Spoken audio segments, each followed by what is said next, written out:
اور بے شک اللہ نے تم سے اپنا وعدہ سچا کر دکھایا جب تم انہیں اس کے حکم سے قتل کر رہے تھے، یہاں تک کہ جب تم نے بزدلی دکھائی اور رسول کے حکم کے بارے میں جھگڑا کیا، اور جو ہی اس نے تمہیں وہ چیز دکھائی جس سے تم محبت رکھتے تھے، یعنی مال غنیمت، تو تم نے رسول کی نافرمانی کی۔ تم میں سے کوئی وہ ہے جو دنیا چاہتا ہے اور تم میں سے کوئی وہ ہے جو آخرت چاہتا ہے۔ پھر اس نے تمہیں ان کافروں سے پھیر دیا تاکہ وہ تمہیں آزمائے، اور یقیناً اس نے تم سے درگزر کیا، اور اللہ مومنوں پر فضل فرمانے والا ہے۔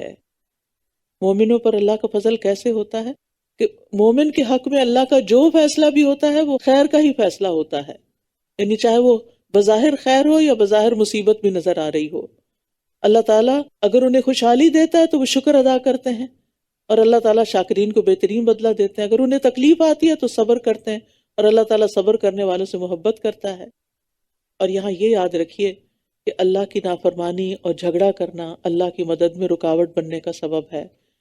نبی صلی اللہ علیہ وسلم نے احد والوں کو یہ حکم دیا تھا کہ وہ اپنی جگہ نہیں چھوڑیں گے جب تک کہ پیغام نہ آئے، لیکن انہوں نے چھوڑ دیا، جس کی وجہ سے مشکل پیش آئی، اور پھر آپس میں اختلاف کیا جس کی وجہ سے مشکل پیش آئی، کیونکہ کچھ لوگ سمجھا رہے تھے کہ نہیں جانا چاہیے، لیکن کچھ لوگ جانے پر مصر تھے۔ جب تم چڑھتے جا رہے تھے اور کسی ایک کو بھی مڑ کر نہ دیکھتے تھے، حالانکہ رسول تمہیں تمہارے پیچھے سے پکار رہے تھے، تو اللہ نے تمہیں غم پر غم دیا تاکہ تم اس پر رنج نہ کرو جو تم سے چھن گیا ہے، اور نہ اس مصیبت پر جو تمہیں آ پہنچی، اور جو عمل تم کرتے ہو اللہ اس کی خوب خبر رکھنے والا ہے۔ اللہ تعالیٰ چاہتا ہے کہ بندہ غم نہ کرے، اس لیے وہ اس کو غم پہ غم دیتا ہے تاکہ وہ اتنا عادی ہو جائے کہ غم غم نہ رہے۔ مشکلیں اتنی پڑی مجھ پر کہ آسان ہو گئیں۔ غم کیوں نہیں کرنا چاہیے؟ کیونکہ غم انسان کے اندر ایک تنگی اور گھٹن پیدا کر دیتا ہے، انسان بہت سے مفید کاموں سے رک جاتا ہے، کبھی انسان کے اندر نفسیاتی کمپلیکسٹی آ جاتی ہے۔ اگر انسان مطمئن ہوگا، اس کا سینہ کھلا ہوگا، دل کے اندر راحت ہوگی، تو بہت سی باتیں بہت اچھی طرح سمجھ لے گا اور سمجھا بھی لے گا۔ تو ہمیں ہم و غم سے پناہ مانگنے کے لیے کہا گیا، اللہم انی اعوذ بک من الہم والحزن، یہ آخر تک دعا ہے۔ پھر اس نے تم پر غم کے بعد اونگ کی صورت میں امن نازل فرمایا، جس نے تم میں سے ایک گروہ کو ڈھانپ لیا تھا اور ایک گروہ کو ان کی جانوں نے فکر میں ڈال رکھا تھا۔ وہ اللہ کے بارے میں ناحق گمان کر رہے تھے، جاہلیت والا گمان۔ وہ کہہ رہے تھے کیا ہمارے لیے اس معاملے میں کسی چیز کا کوئی اختیار ہے؟ کہہ دیجئے بے شک معاملہ سارے کا سارا اللہ ہی کے اختیار میں ہے۔ وہ اپنے دلوں میں وہ کچھ چھپا رہے تھے جو وہ آپ کے لیے ظاہر نہیں کر رہے تھے۔ وہ کہہ رہے تھے اگر ہمارے لیے اس معاملے میں کچھ بھی اختیار ہوتا تو ہم اس جگہ قتل نہ کیے جاتے۔ کہہ دیجئے اگر تم اپنے گھروں میں بھی ہوتے تو جن لوگوں کے حق میں قتل ہونا لکھ دیا گیا تھا وہ اپنی موت کے مقامات کی طرف نکل پڑتے، اور یہ اس لیے ہوا تاکہ جو کچھ تمہارے سینوں کے اندر ہے اللہ اسے آزما لے، اور تاکہ جو کچھ تمہارے دلوں میں ہے اللہ اسے خالص کر دے، اور اللہ سینوں کے بھید خوب جاننے والا ہے۔ بے شک وہ لوگ جو تم میں سے اس روز پیٹ پھیر گئے جب دونوں جماعتیں آمنے سامنے ہوئی تھیں، دراصل شیطان نے انہی کی بعض کوتاہیوں کی وجہ سے انہیں پھسلا دیا تھا، لیکن اللہ نے انہیں یقیناً معاف کر دیا۔ بے شک اللہ بہت بخشنے والا، بہت بردبار ہے۔ اے لوگو جو ایمان لائے ہو تم ان لوگوں کی طرح نہ ہو جانا جنہوں نے کفر کیا، جب ان کے بھائی زمین میں سفر یا جنگ کے لیے نکلتے ہیں اور وہاں مر جاتے ہیں تو وہ ان کے بارے میں کہتے ہیں اگر یہ ہمارے پاس ہوتے تو نہ مرتے اور نہ قتل کیے جاتے، تاکہ اللہ اس بات کو ان کے دلوں میں حسرت بنا دے، اور اللہ ہی زندگی اور موت دیتا ہے، اور جو کچھ تم کر رہے ہو اللہ اسے خوب دیکھنے والا ہے۔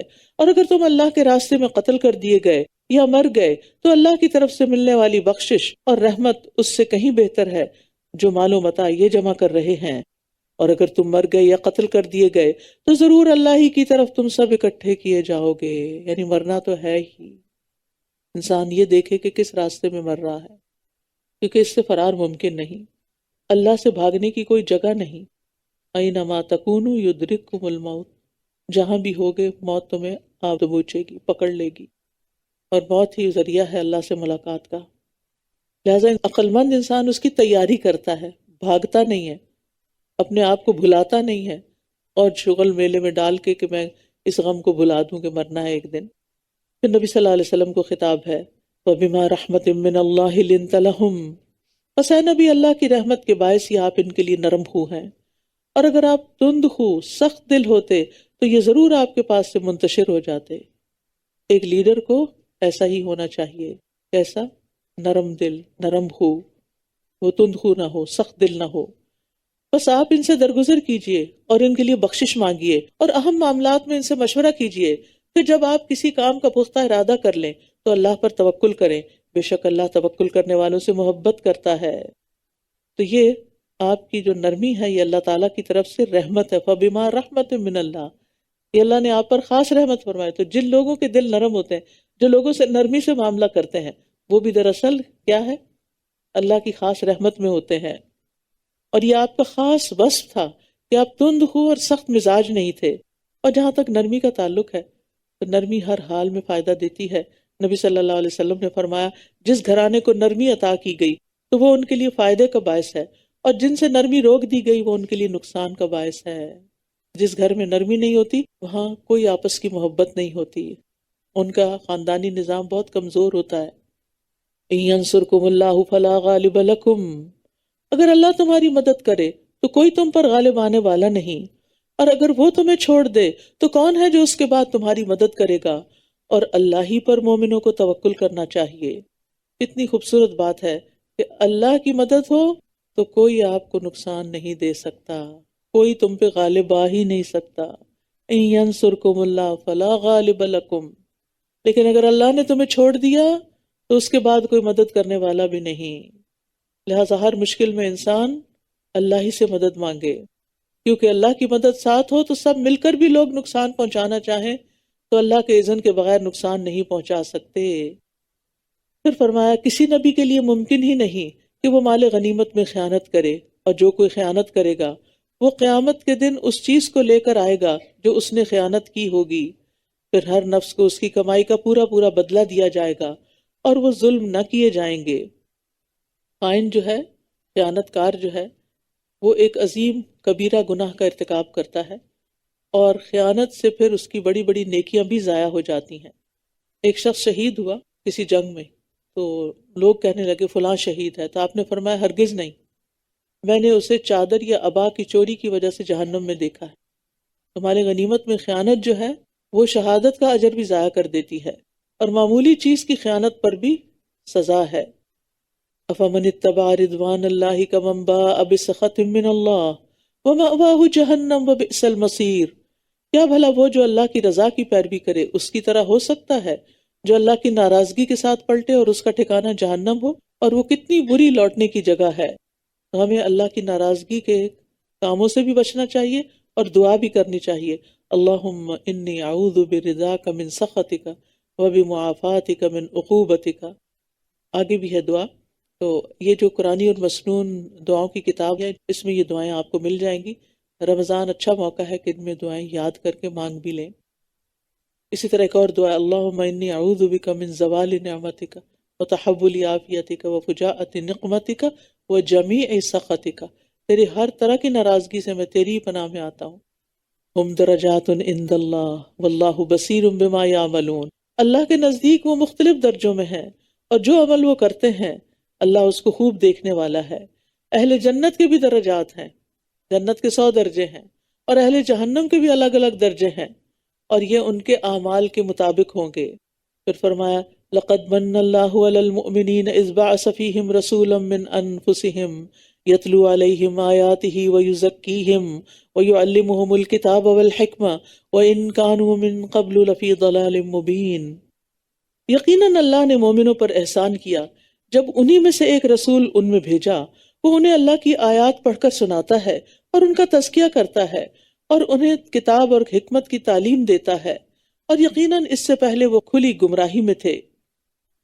اللہ سبحانہ تعالیٰ نے بندوں پر بے شمار احسانات کیے ہیں، بہت سی نعمتیں ان کو دی ہیں، لیکن اللہ کی سب سے بڑی نعمت بلکہ اصل نعمت نبی صلی اللہ علیہ وسلم کو مبعوث کر کے لوگوں پر احسان کیا، رحمت للعالمین بنایا، اور ان کے ذریعے انسانوں کو گمراہی کے گڑھے میں گرنے سے بچا لیا اور ہلاکت سے محفوظ کر دیا۔ اور آپ کا ہم پر کیا احسان ہے کہ آپ نے ہمیں قرآن و سنت کی تعلیم دی، تزکیہ کیا اور قرآن پڑھ کر سنایا، وحی کی خاطر بہت سی مشقتیں برداشت کی۔ ایک قصہ کہیں سے سنا تھا میں نے، مجھے معلوم نہیں کہ اس کی حقیقت کتنی ہے۔ کہتے ہیں کہ علامہ اقبال کے والد ایک دن علامہ اقبال کے پاس سے گزرے، پنجابی بولتے تھے، کہتے بالے کی پڑھ دیں، یعنی کیا پڑھ رہے ہو؟ کہا قرآن۔ کہا کہ ایسے پڑھتے ہیں جس پر قرآن نازل ہوا تھا وہ تو نازل ہوتے وقت پسینے میں شرابور ہو جاتا تھا، اور تم کس حال میں پڑھ رہے ہو، یعنی کتنی غفلت کے ساتھ۔ تو کہتے ہیں کہ اس کے بعد پھر علامہ اقبال جب بھی قرآن پڑھتے تو ان کا حال یہ ہوتا تھا کہ ان کے اوپر ایسی کیفیت طاری ہو جاتی تھی کہ گویا ان کے جسم سے پسینہ نکل رہا ہو۔ تو بہرحال کہنے کا مطلب یہ ہے کہ انسان اللہ کی کتاب کا، دین کا ایک ادب بھی کرے۔ ادب بہت ضروری ہے۔ ہم بعض اوقات فزیکلی تو ادب کر لیتے ہیں کہ کمر کے پیچھے نہ ہو، نیچے نہ رکھیں، ادھر نہ رکھیں، لیکن جو کچھ یہ کہتا ہے اس کو تو سنتے ہی نہیں، اس پر تو عمل ہی نہیں کرتے، تو پھر یہ کس قسم کا ادب ہے؟ اگر کوئی کسی سے کہ میں آپ سے بڑی محبت اور عقیدت رکھتا ہوں، لیکن اگر وہ چھوٹا سا بھی کوئی کام کہ تو کہ یہ میں نہیں کر سکتا، یہ کس قسم کی محبت ہے؟ محبت تو انسان کے عمل سے ظاہر ہوتی ہے کہ وہ دوسرے کے لیے کتنی سیکریفائس کر سکتا ہے۔ پھر فرمایا اولما اصابتکم مصیبت قد اصبتم مثلیہا، کیا جب احد میں تمہیں ایک مصیبت پہنچی حالانکہ تم بدر میں اس سے دگنی پہنچا چکے تھے، یعنی 70 قید اور 70 قتل ہوئے، تو تم کہنے لگے یہ کہاں سے آئی ہے؟ نہیں ایکسپیکٹ ہی نہیں کر رہے تھے مسلمان کہ ہم تو اللہ کے راستے میں نکلے اور ہماری مدد ضرور ہوگی۔ کہہ دیجئے یہ مصیبت تمہاری طرف سے آئی ہے، اللہ تو مدد کرتا ہے، بے شک اللہ ہر چیز پر خوب قدرت رکھنے والا ہے، لیکن اللہ کی مدد کب نہیں آتی؟ جب ہمارا کوئی قصور ہوتا ہے، ہماری کوئی غلطی ہوتی ہے۔ اور جو مصیبت تمہیں اس دن پہنچی جب دو جماعتیں آمنے سامنے ہوئیں تو وہ اللہ کے اذن سے تھی، یعنی اللہ نے ایسے ہونے دیا کہ مسلمانوں کے 70 شہید ہو جائیں، اور نبی صلی اللہ علیہ وسلم پر جو تکلیف آئی وہ بھی اللہ کے اذن سے تھی۔ وَلِيَعْلَمَ الْمُؤْمِنِينَ، اور تاکہ وہ ایمان والوں کو جان لے کہ سچا ایمان کس کے اندر ہے۔ تو یاد رکھیے ہر کام اللہ کی قضاء اور قدر کے تحت ہی ہوتا ہے۔ آزمائش جو بھی آتی ہے وہ اللہ کی طرف سے آتی ہے، اللہ کے اذن سے آتی ہے۔ ما اصاب من مصیبت الا باذن اللہ ومن یؤمن باللہ یہد قلبہ، جو مصیبت بھی آتی ہے وہ اللہ کے اذن سے آتی ہے، اور جو شخص اللہ پر ایمان لائے تو اللہ اس کے دل کو ہدایت بخشتا ہے، اور اللہ ہر چیز کو جاننے والا ہے۔ اور تاکہ وہ ان لوگوں کو بھی جان لے جنہوں نے منافقت کی، اور جب انہیں کہا گیا آؤ اللہ کے راستے میں جنگ کرو یا دفاعی کرو تو کہنے لگے اگر ہم جنگ کرنا جانتے ہوتے تو ضرور ہم تمہاری پیروی کرتے۔ یہ اس دن ایمان کی بنسبت کفر سے زیادہ قریب تھے، یہ اپنے منہ سے وہ کچھ کہہ رہے تھے جو ان کے دلوں میں نہیں تھا، اور اللہ اس کو زیادہ جانتا ہے جو یہ دلوں میں چھپا رہے تھے۔ وہ کفر کی کیوں زیادہ قریب تھے؟ اطاعت نہ کر کے، نبی صلی اللہ علیہ وسلم کے ساتھ چھوڑ کے، آپ کی اتباع نہ کر کے۔ یہ وہی لوگ ہیں جو خود تو پیچھے بیٹھ رہے اور اپنے بھائیوں کے بارے میں کہنے لگے اور اگر وہ ہماری بات مان لیتے تو قتل نہ کیے جاتے۔ کہہ دیجئے اگر تم سچے ہو تو اپنے آپ سے موت کو ہٹا کر دکھاؤ، پھر تمہیں کیوں موت آ جاتی ہے؟ یہ بات کبھی بھی نہیں کرنی چاہیے کہ فلاں اگر گھر سے نہ نکلتا تو اس کا ایکسیڈنٹ ہی نہ ہوتا، اس نے نکلنا تھا، اس کی وہی موت لکھی تھی۔ وہ یاد ہے نا کسی مچھیرے سے کسی نے پوچھا کہ تمہارے والد کہاں فوت ہوئے، تو اس نے کہا دریا میں۔ تمہارے دادا کہاں فوت ہوئے؟ دریا میں۔ کہا تمہیں ڈر نہیں لگتا؟ کہا اچھا یہ بتاؤ تمہارے باپ دادا کہاں فوت ہوئے؟ کہا بستر میں۔ کہا تمہیں بستر پہ جاتے ہوئے ڈر نہیں لگتا؟ تو بات یہ ہے کہ موت کا وقت اور جگہ لکھی ہوئی ہے، انسان وہاں پہنچ جاتا ہے، بس اچھے خاتمے کی دعا کرتے رہنا چاہیے۔ وَلَا تَحْسَبَنَّ الَّذِينَ قُتِلُوا فِي سَبِيلِ اللَّهِ أَمْوَاتًا بَلْ أَحْيَاءٌ عِندَ رَبِّهِمْ يُرْزَقُونَ، اور جو لوگ اللہ کی راہ میں مارے جائیں آپ انہیں ہرگز مردہ خیال نہ کریں بلکہ وہ زندہ ہیں، اپنے رب کے پاس رزق دیے جا رہے ہیں۔ رسول اللہ صلی اللہ علیہ وسلم نے فرمایا جب تمہارے بھائی احد میں شہید کر دیے گئے تو اللہ نے ان کی روحوں کو سبز رنگ کے پرندوں میں کر دیا جو جنت کی نہروں پہ آتے ہیں، وہاں کے پھل کھاتے ہیں، پھر سونے کی ان قندیلوں میں لوٹ جاتے ہیں جو عرش کے سائے میں لٹک رہی ہیں۔ جب انہوں نے وہاں کے کھانے پینے اور آرام اور راحت کے مزے دیکھے تو کہا کون ہے جو ہمارا یہ پیغام ہمارے بھائیوں تک پہنچا دے کہ ہم جنت میں زندہ ہیں، ہمیں رزق دیا جاتا ہے تاکہ وہ جہاد سے بے رغبت نہ ہو جائیں اور لڑائی میں بزدلی نہ دکھائیں۔ تو اللہ سبحانہ وتعالیٰ نے فرمایا میں تمہارا پیغام ان تک پہنچاتا ہوں، اور پھر اللہ تعالیٰ نے آخر تک یہ آیت نازل فرمائی فرحین بما آتاہم اللہ من فضلہ، اللہ نے اپنے فضل سے انہیں جو کچھ عطا کیا ہے وہ اس پر خوش ہیں، اور ان اہل ایمان کے بارے میں بھی وہ خوش ہوتے ہیں، اور جو ان کے پیچھے ہیں ابھی تک شہید ہو کر ان سے نہیں ملے ان پر بھی نہ کوئی خوف ہوگا اور نہ وہ غمگین ہوں گے۔ وہ اللہ کی نعمت اور فضل پر خوش ہوتے ہیں، اور اس پر بھی کہ یقیناً اللہ مومنوں کا اجر ضائع نہیں کرتا۔ وہ مومن جنہوں نے احد میں زخم لگنے کے باوجود اللہ اور رسول کے حکم پر لبیک کہا، ان میں سے جنہوں نے نیکی اور تقوی کی روش اختیار کی، ان کے لیے بہت بڑا اجر ہے۔ وہ لوگ کہ جن سے منافق لوگوں نے کہا کہ لوگ تمہارے خلاف جمع ہو گئے ہیں تو ڈرو ان سے، تو اس بات نے انہیں ایمان میں اور بڑھا دیا، اور وہ کہنے لگے ہمیں اللہ ہی کافی ہے اور وہ بہترین کارساز ہے۔ تو اس آیت سے پتہ چلتا ہے کہ ایمان گھٹتا بڑھتا ہے۔ ظاہر ہے پہلے کم تھا تو بعد میں زیادہ ہوا، تو ایمان کمزور بھی ہوتا ہے اور کم بھی ہوتا ہے اور پرانا بھی ہوتا ہے۔ اس لیے انسان کو ایمان کی مضبوطی کی دعا کرتے رہنا چاہیے، اور ایسے ایمان کی دعا کہ جس میں ارتداد نہ ہو۔ اللہم انی اسألک ایمان لا یرتد و نعیم لا ینفد و مرافقت محمد فی اعلی جنت الخلد صلی اللہ علیہ وسلم۔ بس وہ اللہ کی نعمت اور فضل کے ساتھ لوٹے، انہیں کوئی تکلیف نہ پہنچی، اور انہوں نے اللہ کی رضا کی پیروی کی، اور اللہ بہت بڑے فضل والا ہے۔ یعنی جب انہوں نے اللہ پر توکل کیا تو ان کو 4 چیزیں ملی۔ نمبر 1 نعمت، نمبر 2 فضل، نمبر 3 تکلیفیں دور ہوئی، نمبر 4 اللہ کی رضا کی پیروی۔ اللہ نے انہیں اپنی ذات سے راضی کر دیا اور خود بھی ان سے راضی ہو گیا۔ انما ذالکم الشیطان یخوف اولیاءہ، یہ تو شیطان ہی ہے جو تمہیں اپنے دوستوں سے ڈراتا ہے، تو تم ان سے نہ ڈرو اور مجھ ہی سے ڈرتے رہو اگر تم مومن ہو۔ تو شیطان کے ڈرانے سے ڈرنے والا دراصل شیطان کا دوست ہوتا ہے۔ رحمان کے دوست جب اللہ کی رضا کے لیے ثابت قدم رہتے ہیں تو اللہ شیطان کے دوستوں کے بالمقابل اپنی مدد کا وعدہ پورا کرتے ہیں۔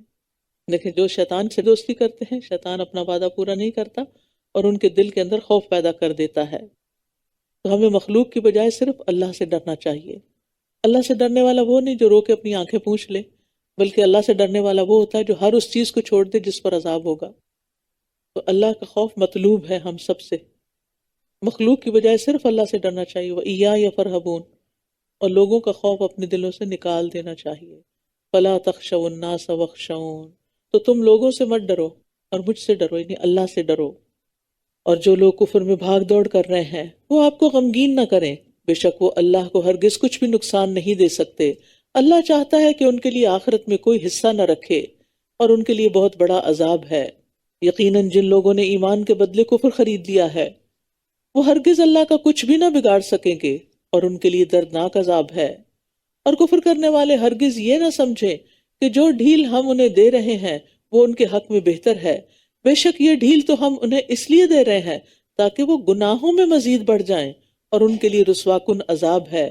اللہ ایسا نہیں کہ مومنوں کو اسی حال پر چھوڑ دے جس پر تم اس وقت ہو، یہاں تک کہ ناپاک کو پاک سے الگ کر دے، اور نہ ہی اللہ ایسا ہے کہ تمہیں غیب پر مطلع کرے، لیکن اس کے لیے وہ اپنے رسولوں میں سے جسے چاہتا ہے چن لیتا ہے۔ بس اللہ اور اس کے رسولوں پر ایمان لے آؤ، اور اگر تم ایمان لاؤ گے اور تقوی اختیار کرو گے تو تمہارے لیے بہت بڑا اجر ہے۔ خوشخبری ہے، ایمان اور تقوی سے اجر بہت زیادہ ہو جاتا ہے، درجات بلند ہو جاتے ہیں۔ اور وہ لوگ جو اس مال میں بخل سے کام لیتے ہیں جو اللہ نے اپنے فضل سے انہیں عطا فرمایا ہے، وہ ہرگز یہ نہ سمجھے کہ یہ بخل کرنا ان کے لیے بہتر ہے، بلکہ یہ ان کے حق میں بہت برا ہے۔ قیامت کے دن وہ ضرور اسی چیز کا طوق پہنائے جائیں گے جس میں انہوں نے بخل سے کام لیا، اور آسمانوں اور زمین کی میراث اللہ ہی کے لیے ہے، اور جو کچھ تم کرتے ہو اللہ اس سے خوب باخبر ہے۔ یہاں بخل کی بات کی جا رہی ہے۔ بخل سے مراد ان حقوق کو ادا نہ کرنا ہے جو انسان پر واجب ہوں، مثلا گھر والوں کا نان نفقہ دینا، مہمان نوازی کرنا، نیکی کے کاموں کے لیے تیاری کرنا، زکوٰۃ اور عشر وغیرہ دینا۔ اور بخل انسان کی سب سے بدترین صفت ہے، اور رشتہ داروں سے بخل کرنے والوں کے لیے شدید وعید ہے۔ رسول اللہ صلی اللہ علیہ وسلم نے فرمایا، جب کوئی رشتہ دار، بہت غور سے سننے والی بات ہے، جب کوئی رشتہ دار اپنے کسی رشتہ دار کے پاس جا کر کسی ایسی زائد چیز کا سوال کرتا ہے جو اللہ نے اسے عطا کی ہوتی ہے لیکن وہ اس میں بخل کرتا ہے، تو ایسے آدمی کے لیے قیامت کے دن جہنم سے سانپ نکالا جائے گا جو اپنی زبان نکالے ہوئے ہوگا، اور جسے شجاع کہتے ہوں گے اسے ایسے آدمی کا طوق بنا دیا جائے گا۔ یعنی آپ کے پاس ہے، ایکسٹرا ہے، اور ایک آپ کا ضرورت مند رشتہ دار ہے، اس کو ڈیسپریٹلی ضرورت ہے کسی چیز کے لیے، کچھ پیسوں کی یا کچھ چیزوں کی، لیکن آپ اس کو دیتے ہی نہیں، اس کو ٹال مٹول کر دیتے ہیں، تو ایسا نہیں کرنا چاہیے۔ اور آپ کو ڈر یہ ہوتا ہے کہ یہ واپس نہیں کریں گے، بلا شبہ نہ بھی کیا تو ہر روز تو صدقہ لکھا جائے گا، اور ہو سکتا ہے کہ مرنے کے بعد بھی وہ لکھا ہی چلا جاتا رہے، تو اس کی فکر نہ کیا کریں۔ اگر اللہ نے آپ کو وسعت دی ہے، معاف کر دیا کریں درگزر، جیسے کل بھی ہم نے سورۃ البقرہ کے اختتام پر پڑھا۔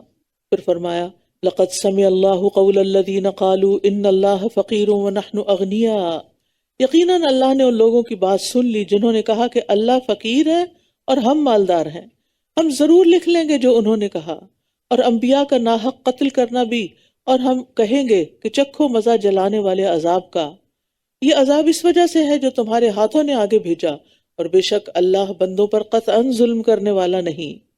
وہ جنہوں نے کہا اللہ نے ہم سے عہد لے رکھا ہے کہ ہم کسی رسول پر ایمان نہ لائیں جب تک کہ وہ ہمارے پاس ایسی قربانی نہ لے آئے جسے آگ کھا لے، کہہ دیجئے تمہارے پاس مجھ سے پہلے کئی رسول واضح نشانیاں لا چکے ہیں، اور وہ بھی جو تم کہہ رہے ہو، پھر تم نے کیوں انہیں قتل کر ڈالا اگر تم سچے ہو؟ پھر اگر وہ آپ کو جھٹلائیں تو یقیناً آپ سے پہلے کئی رسول جھٹلائے گئے جو واضح دلائل اور صحیفے اور روشن کتاب لائے تھے۔ کل نفس ذائقۃ الموت وانما توفون اجورکم یوم القیامہ، ہر شخص موت کا ذائقہ چکھنے والا ہے، اور بے شک تم قیامت کے دن اپنے اعمال کے پورے پورے اجر دیے جاؤ گے۔ تو جو کوئی آگ سے دور کر دیا گیا اور جنت میں داخل کر دیا گیا، یقیناً وہ کامیاب ہو گیا، اور دنیا کی زندگی تو محض دھوکے کا سامان ہے۔ یہ آیت بڑی ہی اہم کامیابی کا معیار بتا رہی ہے کہ اصل کامیاب کون ہے؟ جو آگ سے بچا لیا گیا اور جنت میں داخل کر دیا گیا۔ اور جہاں تک دنیا کی زندگی کا تعلق ہے تو یہ تو بس دھوکے کا سامان ہے، لیکن ہم اس دھوکے کے سامان سے کتنی محبت کرتے ہیں۔ خوش نصیب ہے وہ جو یہ کوشش کرتا ہے کہ اس کی زندگی اللہ کی رضا میں گزرے، اور چھوٹی چھوٹی نیکیوں کو بھی کرنے کی کوشش کرتا ہے، کیونکہ معمولی نیکی بھی جنت میں لے جانے کا باعث ہے۔ پھر فرمایا تم اپنے مالوں اور جانوں میں ضرور آزمائے جاؤ گے، اور تم اپنے سے پہلے کے اہل کتاب اور شرک کرنے والوں سے یقیناً بہت سی اذیت کی باتیں سنو گے، اور اگر تم نے صبر کیا اور تقوی اختیار کیا تو یقیناً یہ بڑی ہمت کے کاموں میں سے ہے۔ پھر کیا سبق دیا جا رہا ہے؟ صبر اور تقوی، لیکن یہ ہے ہمت کے کاموں میں سے۔ تو انسان کو تکلیف کے لیے خود کو تیار کرنا چاہیے، کیونکہ ہر ایک پر آزمائش آنی ہے، اور ایمان والوں پر تو مستقل آزمائشیں آتی ہیں۔ یہ حدیث اگر آپ سن لیں نا تو آپ کے اندر ایک ٹھنڈ پڑ جائے گی۔ نبی صلی اللہ علیہ وسلم نے فرمایا مومن مرد اور عورت پر جسمانی یا مالی یا اولاد کی طرف سے مستقل پریشانیاں آتی ہیں، یہاں تک کہ جب وہ اللہ سے ملتا ہے تو اس کا ایک گناہ بھی باقی نہیں ہوتا۔ اور کیا چاہیے؟ لیکن ہم پریشانیوں میں گھر کر بالکل ختم ہو جاتے ہیں، اپنی صلاحیتوں سے وہ فائدہ نہیں اٹھاتے جو اٹھانا چاہیے۔ اور آپ کو پتہ ہے سب سے سخت آزمائش کس پہ آتی ہے؟ انبیاء پر، پھر صالحین پر، پھر درجہ بدرجہ عام لوگوں پر۔ تو یاد رکھیے انسان پر آزمائش اس کے دین کے اعتبار سے آتی ہے۔ دین میں پختگی ہو تو امتحان سخت دیا جاتا ہے۔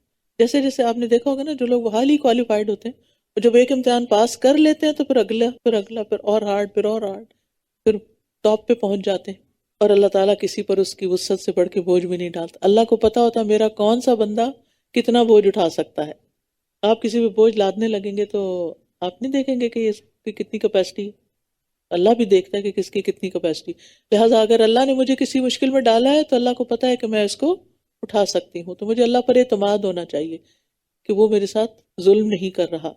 اور جب اللہ نے اہل کتاب سے پختہ عہد لیا کہ تم ضرور اس کتاب کو سب لوگوں کے لیے کھول کر بیان کرو گے اور تم اسے چھپاؤ گے نہیں، پھر بھی انہوں نے اس عہد کو پس پشت ڈال دیا اور اسے تھوڑی قیمت میں بیچ ڈالا، تو کتنا برا ہے جو بدلے میں یہ لے رہے ہیں، یعنی دنیا کا مال۔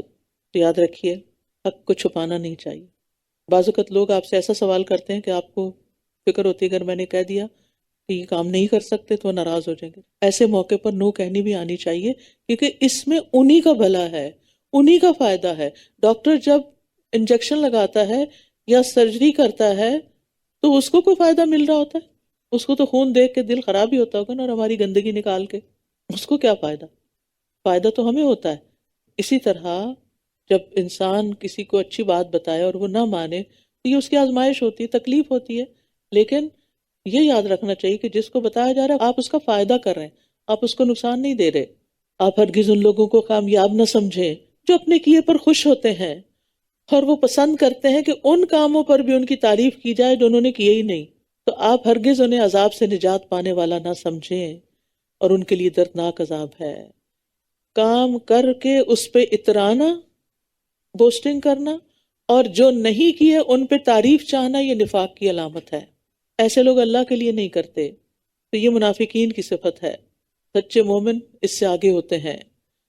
وَلِلَّهِ مُلْكُ السَّمَاوَاتِ وَالْأَرْضِ، بار بار یہ سبق آ رہا ہے، ہر چیز اللہ کی ہے، اور آسمانوں اور زمین کی بادشاہت اللہ ہی کی ہے، اور اللہ ہر چیز پر پوری طرح قدرت رکھنے والا ہے. اب یہاں سے شروع ہو رہی ہیں سورۃ آل عمران کی آخری آیات. رسول اللہ صلی اللہ علیہ وسلم نے فرمایا، آج رات مجھ پر چند آیات نازل ہوئی، اس آدمی کے لیے ہلاکت ہے جس نے ان کو پڑھا لیکن ان میں غور و فکر نہیں کیا. اور وہ آیات یہ ہیں.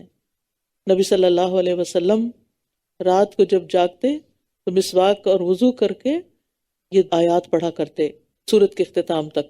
ان فی خلق السماوات والارض واختلاف اللیل والنہار لآیات لأولی الالباب، بے شک آسمانوں اور زمین کی تخلیق میں اور رات اور دن کی آمد و رفت میں عقل والوں کے لیے بہت سی نشانیاں ہیں. اگر ان پہ آپ غور کرتے ہیں تو آپ عقل والے ہوئے، اور اگر آپ آنکھیں بند کر کے صبح اور شام کر رہے ہیں تو پھر ذرا عقل کو جگائیں. کون ہیں یہ عقل والے؟ الذین یذکرون اللہ قیاما وقعودا وعلی جنوبہم ویتفکرون فی خلق السماوات والارض ربنا ما خلقت هذا باطلا سبحانک فقنا عذاب النار. وہ لوگ جو کھڑے اور بیٹھے اور اپنے پہلوؤں پر لیٹے اللہ کو یاد کرتے ہیں، اور وہ آسمانوں اور زمین کی تخلیق میں غور و فکر کرتے ہیں اور پکار اٹھتے ہیں، اے ہمارے رب، تو نے یہ سب بے مقصد پیدا نہیں کیا، تو پاک ہے، بس ہمیں آگ کے عذاب سے بچا لے. یعنی ان کے دل کو بس ایک ہی غم لگا ہوا ہے کہ کہیں آگ میں نہ چلے جائیں. ذکر کرتے ہوئے اور غور و فکر کرتے ہوئے کس چیز کو نہیں بھولتے؟ اپنے انجام کو. عقل مند وہی ہوتا ہے جو انجام سامنے رکھ کے سفر کرے. اور ذکر بھی کسی حال میں اور کسی وقت نہیں چھوڑنا چاہیے، اس لیے کھڑے اور بیٹھے اور لیٹے ہر حالت کی بات آ گئی. اور اسی طرح دن کے کناروں پر، اسی طرح ایک اور جگہ پر آتا ہے، یا ایھا الذین آمنوا اذکروا اللہ ذکرا کثیرا. ہمیں بہت زیادہ ذکر کی عادت ڈالنی چاہیے، کیونکہ یہ ہر چیز سے بہتر عمل ہے. ربنا انک من تدخل النار فقد اخزیتہ وما للظالمین من انصار. اے ہمارے رب، بے شک جسے تو آگ میں داخل کرے گا تو حقیقتاً تو نے اسے رسوا کر دیا، اور ظالموں کے لیے کوئی مددگار نہیں. اے ہمارے رب، ہم نے ایک پکارنے والے کو سنا جو ایمان کی طرف پکار رہا تھا کہ تم اپنے رب پر ایمان لے آؤ، تو ہم ایمان لے آئے. اے ہمارے رب، ہمارے لیے ہمارے گناہوں کو بخش دے اور ہماری برائیوں کو ہم سے دور کر دے، اور ہمیں نیک لوگوں کے ساتھ فوت کر. تو اسی صورت میں ہوگا نا جب نیک لوگوں کے بیچ میں رہتے ہوں گے، نیک مجالس کو اپنے لیے لازم سمجھیں گے، کھانا پینا اٹھنا بیٹھنا معاملات نیک لوگوں کے ساتھ ہوں گے. تو ہم سب کو اپنی دوستیوں پر غور کرنا چاہیے، اپنے ریلیشنز پر دیکھنا چاہیے کہ ہمارا دل زیادہ کہاں لگتا ہے، اور جن کے ساتھ ہم بیٹھتے ہیں جب ان کے پاس سے اٹھتے ہیں تو ایمان بڑھ چکا ہوتا ہے یا گھٹ چکا ہوتا ہے. یہ بڑی خوبصورت دعا ہے، توفنا مع الابرار. اور منادی سے مراد یہاں یا تو رسول اللہ صلی اللہ علیہ وسلم ہے، یا قرآن ہے، یا ہر وہ شخص جو دین کی طرف بلائے. ربنا وآتنا ما وعدتنا على رسلك ولا تخزنا يوم القیامہ انک لا تخلف المیعاد. اے ہمارے رب، اور ہمیں وہ عطا کر دے جس کا وعدہ تو نے ہم سے اپنے رسولوں کے ذریعے کیا تھا، اور ہمیں قیامت کے دن رسوا نہ کرنا، بے شک تو اپنے وعدے کے خلاف نہیں کرتا. اللہ اپنے وعدوں میں بہت سچا ہے. اور یہاں قیامت کے دن کی رسوائی سے بچنے کی دعا بھی ہے کہ دوسروں کے سامنے ہم شرمندہ نہ ہوں. دنیا میں تو ہمارے عیبوں پہ پردہ پڑا ہوا ہے، لوگ ہمیں بڑا نیک سمجھتے ہیں، لیکن ایسا نہ ہو کہ قیامت کے دن اصلیت سامنے آ جائے اور رسوا ہوں. یہاں آپ دیکھیں بار بار ربنا ربنا کہہ رہے ہیں. ابو درداء کہتے ہیں اللہ مومنوں پہ رحم فرمائے، وہ مسلسل یہی کہتے رہتے ہیں ربنا ربنا، یہاں تک کہ ان کی دعا قبول ہو جاتی ہے. یعنی بار بار تکرار سے پکارتے ہیں. تو رب کا نام لینے سے دعا قبول ہوتی ہے. فاستجاب لهم ربهم، ان کے رب نے ان کی دعا قبول کر لی کہ میں تم میں سے کسی عمل کرنے والے کے نیک عمل کو ضائع نہیں کروں گا، خواہ مرد ہو یا عورت. یا عورت کا الگ ذکر آیا ہے. تم آپس میں ایک ہی طرح ہو، یعنی دونوں میں انسان ہونے کے ناطے ایمان کے حوالے سے، نیک اعمال کے اعتبار سے کوئی فرق نہیں، کوئی ڈسکریمنیشن نہیں، تم ایک ہی طرح ہو۔ تو وہ لوگ جنہوں نے ہجرت کی، مردوں نے بھی کی تھی اور عورتوں نے بھی، اور جو اپنے گھروں سے نکال دیے گئے، خود ہجرت نہیں کی، لوگوں نے نکال دیا، ظالموں نے نکال دیا، اور میرے راستے میں ستائے گئے کسی بھی طرح، چاہے فزیکلی چاہے مینٹل ٹارچر دیے گئے، اور انہوں نے جنگ کی اور مارے گئے، ان کی جانیں چلی گئیں، میں ضرور ان سے ان کی برائیاں دور کر دوں گا۔ یہ بڑی بڑی قربانیاں دینے والے لوگ ہیں، اور میں ضرور انہیں ایسے باغات میں داخل کروں گا جن کے نیچے نہریں بہہ رہی ہوں گی۔ یہ بدلہ ہے اللہ کی طرف سے، اور اللہ ہی ہے جس کے پاس اچھا بدلہ ہے۔ ان سارے غموں، دکھوں، تکلیفوں، پریشانیوں، نقصانوں کا بدلہ اللہ ہی دے سکتا ہے، کسی بندے کے پاس کچھ نہیں۔ تو یاد رکھیے، اس آیت سے پتہ چلتا ہے کہ مرد اور عورت اللہ کے ہاں درجات حاصل کرنے میں یکساں ہیں۔ کسی عورت کو اس لیے پیچھے نہیں کر دیا جائے گا کہ وہ عورت ہے اور وہ جتنے مرضی چاہے نیک کام کرے، اس کا اجر مرد سے کم ہے۔ جیسے دنیا میں اب بھی ترقی یافتہ ملکوں میں بعض اوقات عورتوں کی ویجز مردوں کے مقابلے میں کم ہوتی ہیں، اللہ کے ہاں عورتوں کی ویجز کم نہیں ہوگی، بدلہ کم نہیں ہوگا۔ اور پھر آپ دیکھیں اللہ کی خاطر ہجرت کرنا، یعنی جنہوں نے دین کی خاطر اپنی خوشی سے ہجرت کی، اپنے وطن، مال منال سب کو خیر باد کہہ کر دارالہجرہ میں پہنچ گئے، اور پھر وہاں بھی ان پر ظلم و ستم ڈھائے گئے ان کے دشمنوں کی طرف سے، انہیں سخت اذیتیں دے کر گھر بار چھوڑنے پر مجبور کر دیا گیا، کسی طرح چین سے نہ بیٹھنے دیا گیا، طرح طرح کی تکلیفوں کا نشانہ بنایا گیا، لیکن پھر بھی وہ ایمان پر، دین پر، حق پر ثابت قدم رہے، کیونکہ وہ اپنے ایمان میں سچے لوگ تھے۔ ورنہ ہمیں تو ذرا بھی اللہ کے راستے مشکل پیش آ جائے، میں چھوڑ رہی ہوں کورس، مجھ سے نہیں مینج ہو رہا، پیچھے ہٹ جاتے ہیں۔ ذرا سی تکلیف آئی، ذرا سی کوئی بات کر دے، ذرا سا کوئی کمنٹ پاس کر دے، تو ہم سب کچھ چھوڑنے کو تیار ہو جاتی۔ کیسا ایمان ہے ہمارا؟ اگر ہم اللہ کی خاطر کر رہے ہیں تو کسی کی باتوں سے کیسے پیچھے ہٹ سکتے ہیں؟ لا یغرنک تقلب الذین کفروا فی البلاد، جن لوگوں نے کفر کیا ان کا شہروں میں چلنا پھرنا آپ کو ہرگز دھوکے میں نہ ڈالے کہ یہ ترقی یافتہ لوگ ہیں، یہ کامیاب لوگ ہیں، کیونکہ یہ کامیابی کا معیار بنایا ہوا لوگوں نے کہ جس کی موومنٹ بہت زیادہ ہو، جس کے پاس مال و متاع بہت زیادہ ہو۔ لیکن بات یہ ہے کہ یہ سب کچھ ان کے لیے دنیا میں ہی ہے، جب وہ آخرت میں پہنچیں گے تو ان کے پاس ایک نیکی بھی نہیں ہوگی کہ اس کا بدلہ دیا جائے۔ لہٰذا ایسے لوگوں کی دنیا سے مروب نہ ہوں، امپریس نہ ہوں، کیونکہ یہ ساری رونقیں جلد ختم ہو جائیں گی، اور جب کوئی مرتا ہے تو ساتھ کچھ بھی نہیں لے جاتا۔ ایسی شان و شوکت سے مروب ہونے کی ضرورت نہیں۔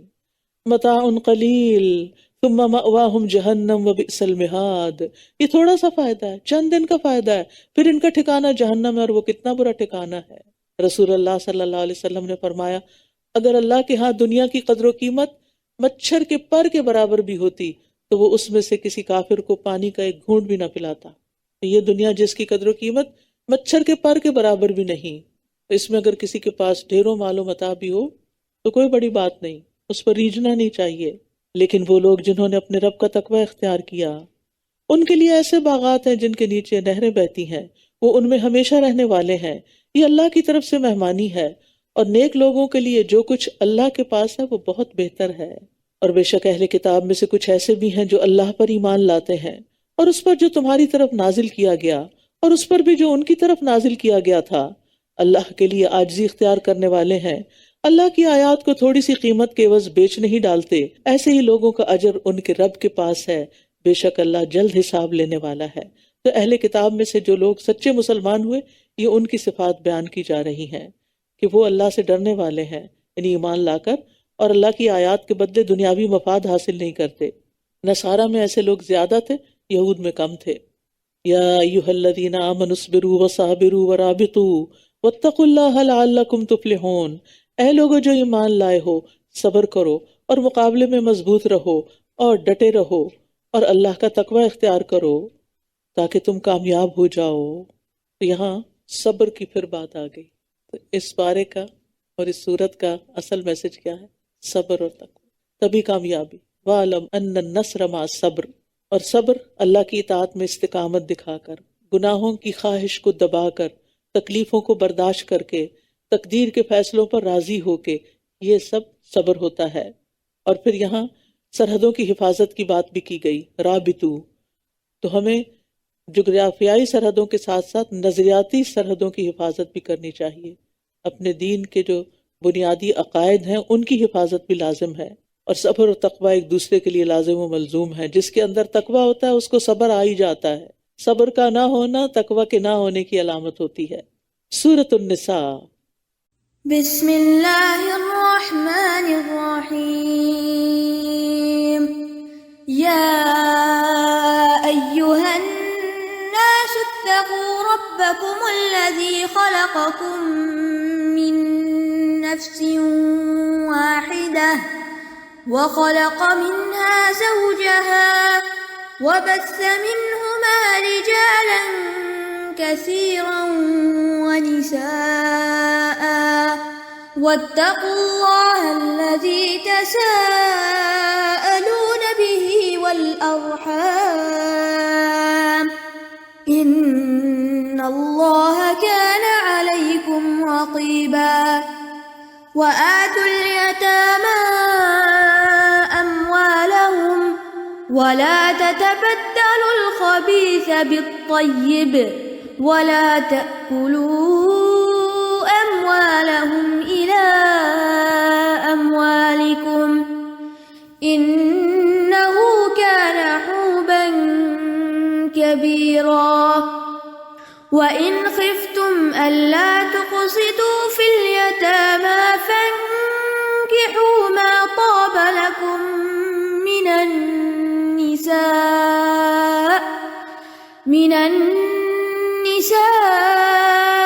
مثنى وثلاث ورباع فإن خفتم ألا تعدلوا فواحدة أو ما ملكت أيمانكم ذلك أدنى ألا تعولوا.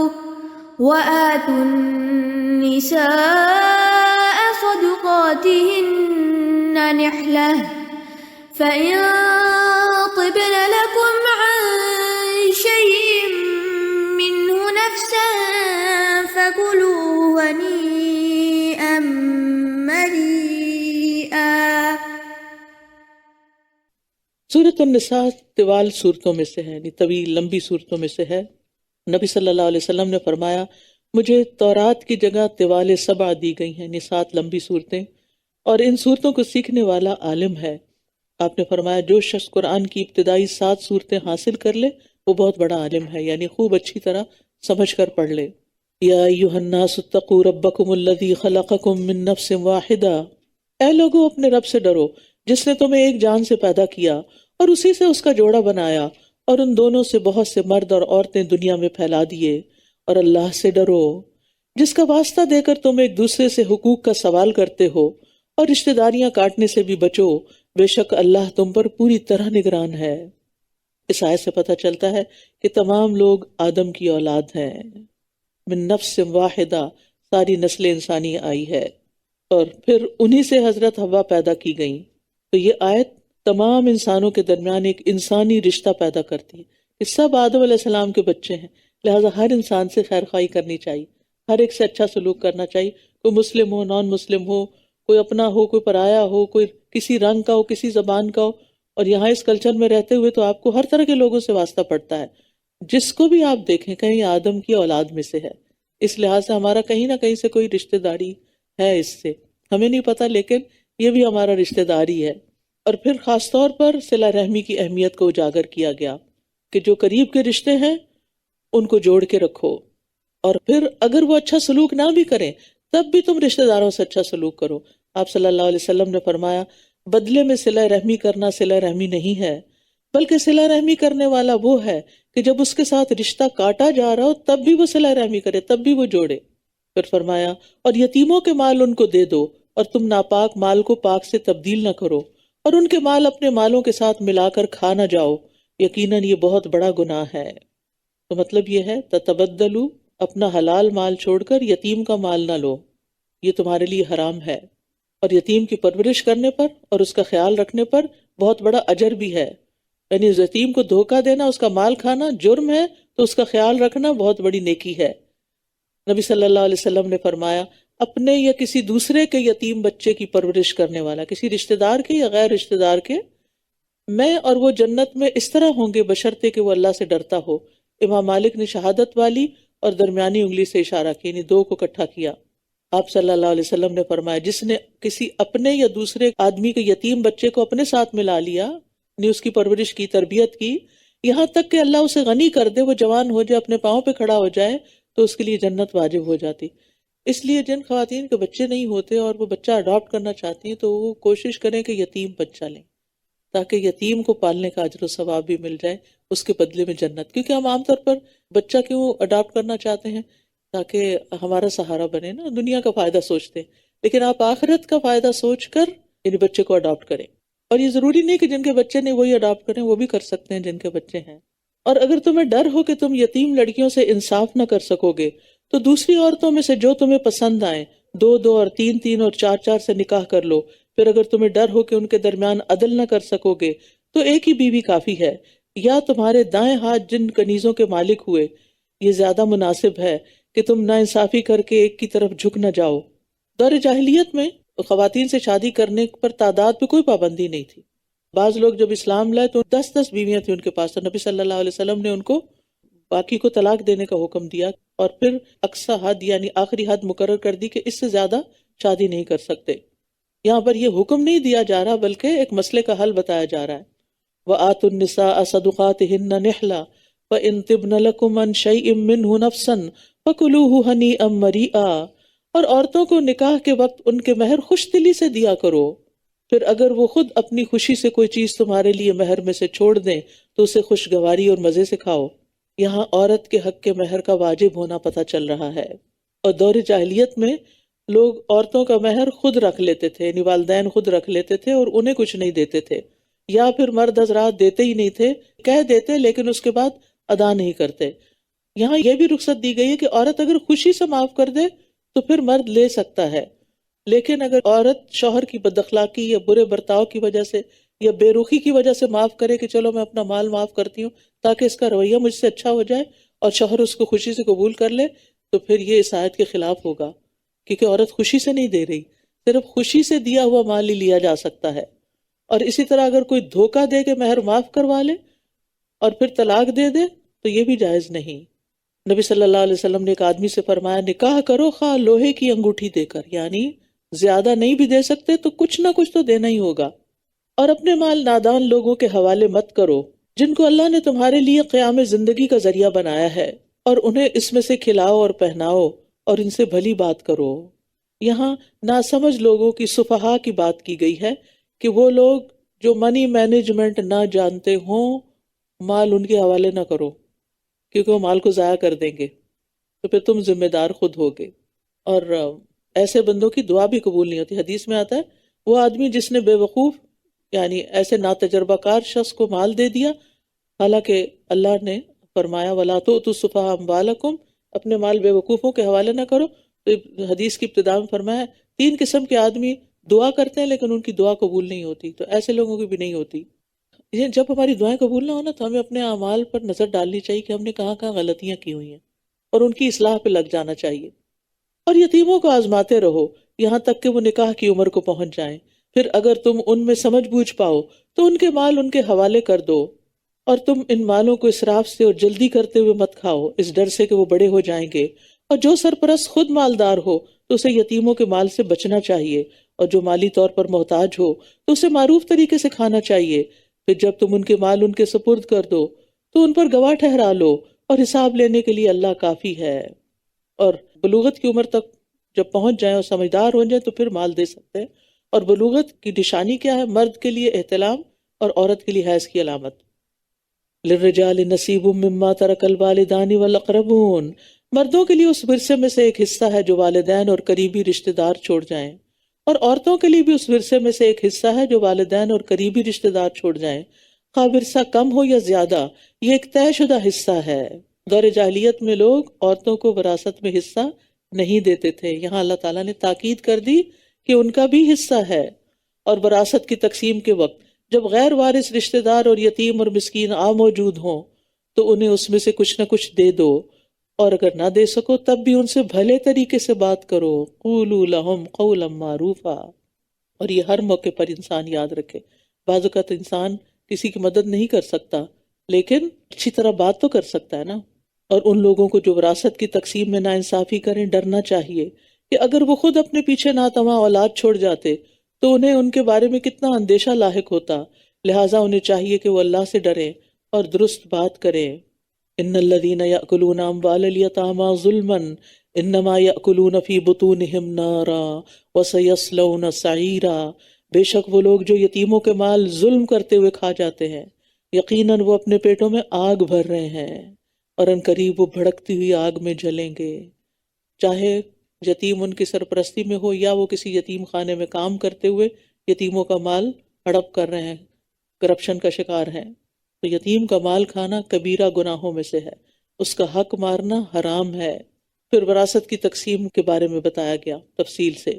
اللہ تمہیں تمہاری اولاد کے بارے میں وصیت کرتا ہے، بیٹے کے لیے 2 بیٹیوں کے برابر حصہ ہے، پھر اگر میت کی وارث 2 سے زیادہ بیٹیاں ہوں تو ان کے لیے ترکے کا 2/3 ہے۔ بیٹے کو کیوں زیادہ؟ کیونکہ اس نے نان نفقہ بھی دینا ہے بیوی کا اور مہر بھی دینا ہے۔ عورت کو جو ملے گا صرف اس کا اپنا ہے، کسی پہ خرچ نہیں کرنا، اس لیے ایک حصہ بھی بہت ہے اس کے لیے۔ اور اگر ایک ہی بیٹی وارث ہو تو اس کے لیے ترکے میں سے آدھا ہے، اب یہاں زیادہ مل رہا ہے۔ اور اگر اس میت کی کوئی اولاد ہو تو اس کے والدین میں سے ہر ایک کو ترکے کا 6واں حصہ ملے گا، اور اگر وہ صاحب اولاد نہ ہو اور اس کے والدین ہی اس کے وارث ہو تو ماں کے لیے ترکے کا 3واں حصہ ہوگا، اور اگر اس میت کے بہن بھائی بھی ہوں تو اس کی ماں کے لیے 6واں حصہ ہوگا۔ یہ تقسیم میت کی وصیت پوری کر لینے کے بعد ہے، جس کی وہ وصیت کر گئی، یا قرض کی ادائیگی کے بعد ہوگی۔ تم نہیں جانتے کہ تمہارے والدین اور تمہاری اولاد میں سے کون فائدہ پہنچانے میں تم سے قریب تر ہے۔ بعض اوقات انسان کا رجحان پیرنٹس کی طرف زیادہ ہوتا ہے، بعض اوقات بچوں کی طرف زیادہ ہوتا ہے، اور وہ دوسرے کا حق مار دیتے ہیں۔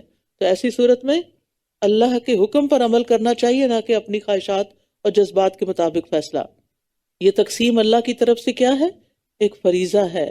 بے شک اللہ بہت علم والا، کمال حکمت والا ہے، لہٰذا اس نے اپنے علم اور حکمت کی بنا پر تمہیں یہ حکم دیا ہے۔ اور اگر تمہاری بیویاں صاحب اولاد نہ ہوں تو ان کے ترکے میں تمہارے لیے آدھا حصہ ہوگا، پھر اگر ان کی اولاد ہو تو تمہارے لیے ان کے ترکے میں سے 4واں حصہ ہوگا، وصیت پوری کرنے کے بعد جو وہ کر جائیں یا ادائیگی قرض کے بعد۔ اور اگر تم صاحب اولاد نہ ہو تو ان بیویوں کے لیے اس میں سے جو تم نے چھوڑا 4واں حصہ ہوگا، پھر اگر تمہاری اولاد ہو تو ان کے لیے ترکے میں سے 8واں حصہ ہوگا، وصیت پوری کرنے کے بعد جو تم کر جاؤ یا قرض کی ادائیگی کے بعد۔ اور اگر کوئی مرد یا عورت جس کا ورثہ لیا جا رہا ہو بے اولاد ہو اور اس کے ماں باپ بھی نہ ہو مگر اس کا ایک بھائی اور ایک بہن ہو تو ان دونوں میں سے ہر ایک کا 6واں حصہ ہوگا، پھر اگر وہ اس سے زیادہ ہوں تو وہ سب ترکے کے 1/3 میں شریک ہوں گے۔ یہ سب تقسیم وصیت پوری کرنے کے بعد جس کی وصیت کی جائے یا قرض کی ادائیگی کے بعد کسی کو نقصان دیے بغیر کی جائے گی۔ یہ اللہ کی طرف سے ایک وصیت ہے اور اللہ خوب جاننے والا بہت بردبار ہے۔ وصیت میں تکلیف پہنچانا کبیرہ گناہوں میں سے ہے، اور اس کی بہت سی صورتیں ہیں۔ مثلا کسی وارث کے لیے وصیت کر دینا، 1/3 سے زیادہ مال کی وصیت کر دینا، ضرورت مند وارث کو وراثت دینے سے بچنے کے لیے 1/3 مال کی وصیت کر جانا، تو یہ درست صورتیں نہیں ہیں وصیت کی۔ وارث اگرچہ غنی ہو لیکن ایسی وصیت درست نہیں کہ ان کا حق مارا جائے، ان کا حق نہیں مارا۔ ہم یہ سوچتے ہیں فلاں کے پاس تو بہت ہے، اس کو کیا چاہیے، لہٰذا آدھا مال دے دو فلاں کو، وہ غریب ہے۔ نہیں، آپ اپنی مرضی نہیں کر سکتے، یہ اللہ کا قانون ہے جس کی پابندی کرنی ہوگی ایز اے مسلم۔ اور یہ بھی یاد رکھیں کہ یہاں لکھا ہوا ہے وصیت اور پھر قرض، لیکن عملی طور پر نبی صلی اللہ علیہ وسلم کی سنت سے پتہ چلتا ہے کہ میت جو مال چھوڑ جائے پہلے قرضہ ادا کیا جائے، اگر اس کی زکوٰۃ رہتی ہے وہ دی جائے، اگر اس کا حج رہتا ہے وہ کروایا جائے، اگر اس نے مہر نہیں دیا وہ دیا جائے، اور اگر کسی سے کچھ پیسہ لیا تھا وہ واپس کیا جائے، اس کے بعد باقی مال میں سے وصیت پوری کی جائے، پھر وارثوں کو تقسیم کیا جائے۔ تلک حدود اللہ ومن یطع اللہ ورسولہ یدخلہ جنات تجری من تحتها الانہار خالدین فیہا وذالک الفوز العظیم۔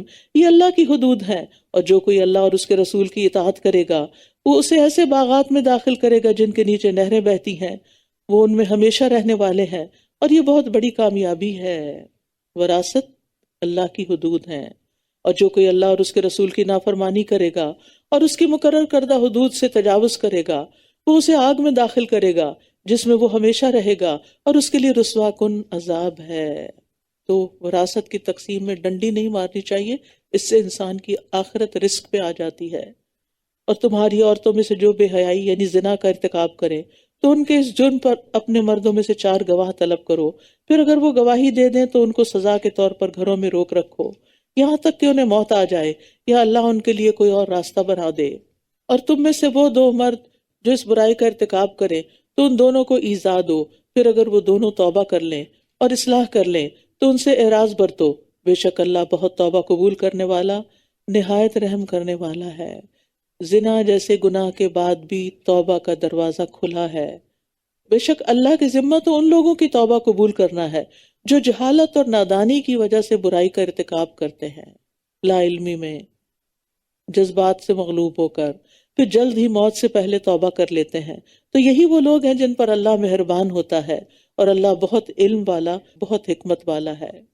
اللہ سبحانہ وتعالیٰ فرماتے ہیں، مجھے اپنی عزت اور اپنے جلال کی قسم جب تک وہ مجھ سے معافی مانگتے رہیں گے میں انہیں معاف کرتا رہوں گا۔ لہٰذا بڑے سے بڑا گناہ بھی ہو جائے تو اللہ کی رحمت سے مایوس نہ ہو، اللہ تعالیٰ معاف فرمانے والا ہے۔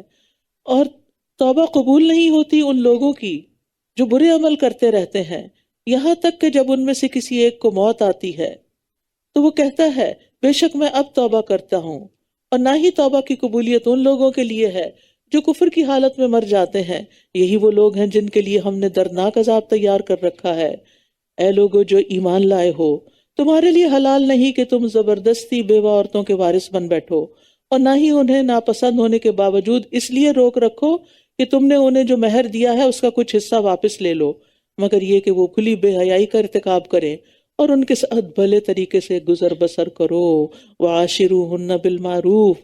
پھر اگر تم انہیں ناپسند بھی کرتے ہو تو ہو سکتا ہے کہ ایک چیز تمہیں ناپسند ہو اور اللہ اس میں بہت سی بھلائی ڈال دے۔ یہ ہے عورتوں کے حقوق جو قرآن نے بیان کیے، کیونکہ دور جاہلیت میں عورت کے ساتھ بہت برا سلوک کیا جاتا تھا۔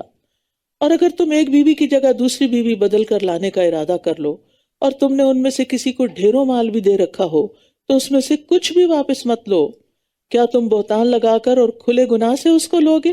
یعنی حق کے مہر کو الزام لگا کے واپس نہیں لیا جا سکتا، اور تم اس مہر کو کس طرح واپس لے سکتے ہو جبکہ تم ایک دوسرے سے صحبت کر چکے ہو اور وہ عورتیں تم سے پختہ عہد لے چکی ہیں، اور تم ان عورتوں سے نکاح نہ کرو جن سے تمہارے باپ نکاح کر چکے ہوں سوائے اس کے جو پہلے گزر چکا، یعنی دور جاہلیت میں جو ہو چکا تو ہو چکا، یقیناً یہ ایک بے حیائی کا کام ہے، قابل نفرت بات ہے اور بہت ہی برا راستہ ہے۔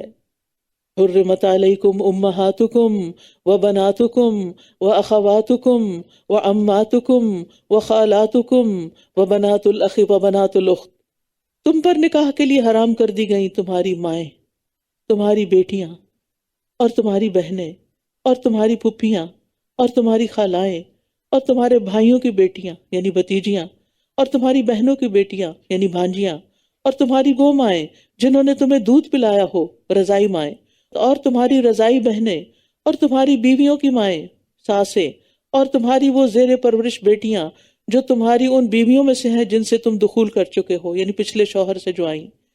پھر اگر تم نے ان سے دخول نہ کیا ہو یعنی فزیکل ریلیشن شپ قائم نہیں ہوا تو تم پر کوئی گناہ نہیں کہ تم ان سے نکاح کر لو، اور تمہارے صلبی یعنی حقیقی بیٹوں کی بیویاں وہ بھی تم پر حرام ہے، اور یہ بھی تم پر حرام ہے کہ تم 2 بہنوں کو بیک وقت اپنے نکاح میں جمع کرو سوائے اس کے جو پہلے ہو چکا یعنی دور جاہلیت میں، بے شک اللہ بہت بخشنے والا نہایت رحم کرنے والا ہے۔ تو یہاں 2 بہنوں کو ایک نکاح میں جمع کرنے سے منع کیا ہے، یہ اس لیے کہ اس سے قطع رحمی ہوتی ہے، اس وجہ سے رشتہ داری ٹوٹ جاتی، کیونکہ 2 بیویوں کا اکٹھا رہنا بہت مشکل ہوتا ہے، تو پھر اگر بہنیں ہی ایک دوسرے سے رشتہ ناتا کاٹ بیٹھیں تو پھر تو قطع رحمی ہو جائے گی۔ اسی طرح کسی عورت کی پھپھی پر اس کی بھتیجی کو اکٹھا نہیں کیا جا سکتا، خالہ اور بھانجی کو اکٹھا نہیں کیا جا سکتا۔ تو بہرحال میاں بیوی کا رشتہ ایک مقدس رشتہ ہے اور اس رشتے کو خراب کرنے کی ممانعت ہے۔